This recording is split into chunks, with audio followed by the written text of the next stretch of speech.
অবশেষে ঘোষণা দিয়ে শুরু হলো অবৈধ দখলদারদের উচ্ছেদ করে সম্পত্তি দখলমুক্ত করার কার্যক্রম। এবং এই যে দখলমুক্ত করার কার্যক্রম, এতে এখন থেকে যে কোনো ভূমি মালিক বিশেষ কিছু নির্দেশনাবলী মেনে তাদের সকল সম্পত্তি, যদি কারো কাছে অবৈধভাবে ভোগ দখল থাকে কিংবা কোনো ব্যক্তি যদি জবরদখল করে রাখে, তাহলে সেই সকল সম্পত্তি কিন্তু উচ্ছেদ কার্যক্রম পরিচালনা করার জন্য আবেদন করতে পারবেন।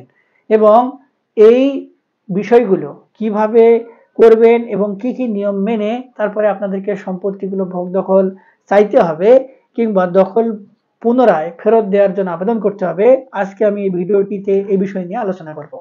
তো ভিডিওটির বিষয়বস্তু বুঝতে গেলে আপনাদেরকে সম্পূর্ণ বিষয় কিংবা সম্পূর্ণ ভিডিওটি মনোযোগ সহকারে দেখতে হবে।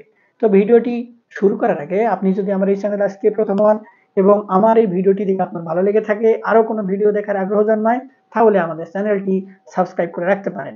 আর যদি আপনি নিয়মিত আমাদের ভিডিওগুলো দেখেন, তাহলে বরাবরের মতো লাইক, কমেন্ট, শেয়ার করে আমাদেরকে অনুপ্রেরণা দিবেন। কিছু শ্রেণীর ব্যক্তি তাদের সম্পত্তির মালিকানা হারিয়ে ফেলবেন এবং ওই সকল সম্পত্তির আসল মালিক যারা, তাদের কাছে সম্পত্তি ফেরত দেওয়া হবে। এখন এই বিষয়গুলোকে নিয়ে অনেক দিনে জল্পনা কল্পনার অবসান ঘটিয়ে অবশেষে ঢাকা শহরে প্রাথমিকভাবে এই অবৈধ দখল করা সম্পত্তিগুলো দখলমুক্ত করার কার্যক্রম শুরু হচ্ছে। এবং এই বিষয়ে রাজধানী উন্নয়ন কর্তৃপক্ষ সরাসরি যে সকল সম্পত্তি সরাসরি খাস তালিকাভুক্ত এবং সেগুলো রাজধানী উন্নয়ন কর্তৃপক্ষের ভোগ দখলে নেই, সেই সকল সম্পত্তি উচ্ছেদ করার জন্য সরাসরি সকল তথ্য এবং প্রমাণ সহ সিটি কর্পোরেশনকে হস্তান্তর করেছে। এবং সিটি কর্পোরেশন, ভূমি অধিদপ্তর এবং যে সকল আনুষঙ্গিক দপ্তর কিংবা প্রশাসনিক কর্তৃপক্ষ রয়েছে, তাদেরকে নিয়ে খুব দ্রুতই মাঠ পর্যায়ে এই সকল সম্পত্তি দখলমুক্ত করার কার্যক্রম শুরু করবেন। এবং প্রাথমিকভাবে ঢাকা শহরের যত পুকুর রয়েছে কিংবা বিলের মতো পরিস্থান রয়েছে কিংবা যে এলাকাগুলোতে ডোবা নালা ছিল, সেগুলোকে দখলমুক্ত করার কার্যক্রম হাতে নিয়েছে এবং সুনির্দিষ্ট করে কোন দাগে কত নম্বর সম্পত্তি, কত শতাংশ, সকল বিস্তারিত বিষয় কিন্তু এখন আজকেই প্রথম আলো থেকে শুরু করে প্রথম সারির যত গণমাধ্যম রয়েছে সকলগুলোতে বিস্তারিতভাবে ঘোষণাপত্র উপস্থাপন করা হয়েছে। এবং এই যে বিষয়, এই বিষয়গুলোর মাধ্যমেই প্রতীয়মান হয় যে যে সকল ব্যক্তি বেদখল হওয়া সম্পত্তি দখল করা কিংবা দখলমুক্ত করে নিজের আওতায় নিয়ে আসার জন্য এতদিন ধরে অধীর আগ্রহে অপেক্ষা করছিলেন, তাদের কিন্তু নতুন করে নতুন দ্বার উন্মোচিত হলো। এখন যে শ্রেণীর সম্পত্তিগুলো স্বাভাবিকভাবে দখলমুক্ত করা হবে, এই বিষয়গুলো নিয়ে কিন্তু 2-3 বছর ধরে বিস্তারিতভাবে আলোচনা করা হয়েছে। এবং এই সকল সম্পত্তি যদি আমি একটু ছোট করে উদাহরণ দেই, যদি কোনো একজন ব্যক্তির কাছে কোনো সম্পত্তি রয়েছে, তার সম্পত্তি মালিকানা গ্রহণ করার জন্য কোনো ধরনের বৈধ ডকুমেন্ট নেই, তিনি ভোগ দখল করছেন তো করছেনই, তার কাছে ডকুমেন্ট চাইলেও তিনি দেখান না, এই ধরনের সম্পত্তিগুলো কিন্তু কোনোভাবে ভোগ দখলে রাখা যাবে না। ওই সকল সম্পত্তির অনুকূলে আপনার কাছে যদি কোনো বৈধ ডকুমেন্ট থাকে এবং যেটি দ্বারা প্রমাণ হয় আপনি ওই সকল সম্পত্তি ওয়ারিশান সূত্রে প্রাপ্ত হওয়ার অধিকার রাখেন, এক্ষেত্রে যে ব্যক্তিরা বর্তমানে ভোগ দখলে রয়েছে তারা কিন্তু ভোগ দখল ছাড়তে বাধ্য। এবং এক্ষেত্রে আপনার কিছু স্পেসিফিক ডকুমেন্ট রাখবে, সেটি হচ্ছে আপনি যার কাছ থেকে ওয়ারিশান সূত্রে পাবার কথা সেই ব্যক্তির সঙ্গে আপনার সম্পর্ক কি এবং কত ধাপ পরে আপনি সম্পত্তিগুলো পাবেন, এই মর্মে আপনাকে কিন্তু আপনার সিটি কর্পোরেশন কিংবা আপনার ইউনিয়ন পরিষদ থেকে একটি ওয়ারিশান সনদ সংগ্রহ করতে হবে।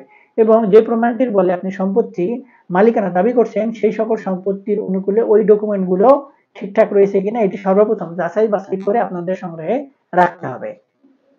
এরপরে আর কিছু সম্পত্তির কথা বলা হচ্ছে যে অনেক ব্যক্তি ওয়ারিশদের সম্পত্তি ঠিকঠাক মতো ভাগ করে না দিয়ে তাদের সম্পত্তিগুলো আপনাকে ঠিক মতো ভাগ দেয়নি, কিন্তু তিনি জবরদখল করে তার ইচ্ছা মতো সম্পত্তি ভোগ দখল করছে, দীর্ঘদিন ধরে বিচার সালিসের মাধ্যমে কোনো সমাধান পান নাই।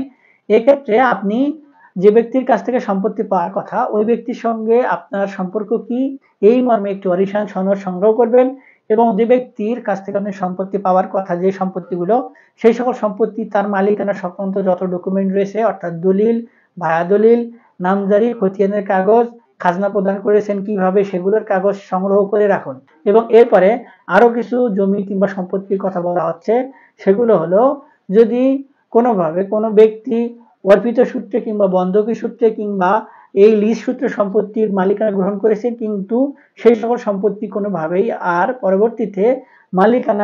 পরবর্তীতে লিজের মেয়াদ পার হওয়ার পরে, বন্ধকির মেয়াদ পার হওয়ার পরে ফেরত দেন নাই, এই সকল সম্পত্তির আসল যে সকল মালিক, সেই সকল মালিক কিংবা তার ওয়ারিশগণ পরবর্তীতে এখন এসে কিন্তু সম্পত্তির মালিকানা গ্রহণ করতে পারবে। কিংবা যদি কোনো ব্যক্তি ভুয়া দলিল তৈরি করে দীর্ঘদিন ধরে সেই সকল সম্পত্তি ভোগ দখল করে এবং আদালতের মাধ্যমেও এই বিষয়গুলো দীর্ঘদিন ধরে সমাধান না হয়, তাহলে আপনি যদি ওই সকল সম্পত্তির মালিকানা পাওয়ার অধিকার রাখেন, কিসের সূত্রে মালিকানা পাওয়ার অধিকার রাখেন, এই মর্মে আপনার যত ডকুমেন্ট রয়েছে সকল ডকুমেন্ট সংগ্রহ করুন। যখন আপনার সকল ডকুমেন্ট সংগ্রহ করা হবে, তখন আপনি ওই সকল ডকুমেন্টের একটি প্রমাণ স্বরূপ সরাসরি গিয়ে আদালতেও মামলাও করতে পারবেন। আবার বর্তমানে যে ডিসি অফিস রয়েছে, সেই ডিসি অফিস কিংবা জেলা প্রশাসক অফিসে গিয়ে কিন্তু আপনাদের আবেদন করার সুযোগ থাকবে। এবং এই যে ঢাকা শহরের যে কার্যক্রম, এই কার্যক্রমটি উদ্বোধনী কার্যক্রম হিসেবে ধরা হচ্ছে। এই কার্যক্রম হাতে নেওয়ার মাধ্যমেই কিন্তু আপনারা আপনাদের সম্পত্তিগুলো ভোগ দখল বুঝিয়ে পাওয়ার জন্য আদালতের মাধ্যমে কিংবা জেলা প্রশাসকের মাধ্যমে সরাসরি এগুলো তদারকির জন্য আবেদন করতে পারবেন এবং আপনার যে ভোগ দখল পাবার কথা সেটির জন্য আবেদন করতে পারবেন কিংবা দাবি করতে পারবেন। এবং যখন আপনি দাবি করবেন এবং জেলা প্রশাসক কার্যালয় থেকে যখন আপনার আবেদনটি গ্রহণ করা হবে, তখনই কিন্তু আপনাকে সময় দেওয়া হবে যে আপনার এই সকল সম্পত্তির অনুকূলে যে সকল সমস্যা রয়েছে এগুলো সমাধান করে দেওয়া হবে এবং সেই ক্ষেত্রে নির্দিষ্ট কিছু সময় নির্ধারণ করে দেওয়া হবে এবং ওই সময়ের মধ্যে আপনি আপনার আবেদনের অগ্রগতি কতটুকু এই বিষয়ে সরাসরি হস্তক্ষেপের মাধ্যমে জানতে পারবেন। তো অনেকেই এই বিষয়গুলো জানার পরে বিভিন্নভাবে চেষ্টা করেছিলেন, কিন্তু কোনোভাবে এগুলো সমাধান পান নাই এবং অনেকেই ভূমি অফিস কিংবা এসিলেন্ট অফিস কিংবা সংশ্লিষ্ট দপ্তরে গিয়ে সাড়া পান নাই কিংবা তাদের কাছ থেকে বলেছে এই ধরনের তাদের কাছে কোনো নোটিশ নাই কিংবা এই ধরনের তাদের কোনো নির্দেশনা নাই। তাদেরকে এখন থেকে কিন্তু আপনারা এই উদাহরণগুলো দেখিয়ে আপনাদের সম্পত্তি যে ভোগ দখল চাওয়া কিংবা বেদখল সম্পত্তি উদ্ধারের যে বিষয়টি, সেটির জন্য জোর পদক্ষেপ গ্রহণ করতে পারবেন।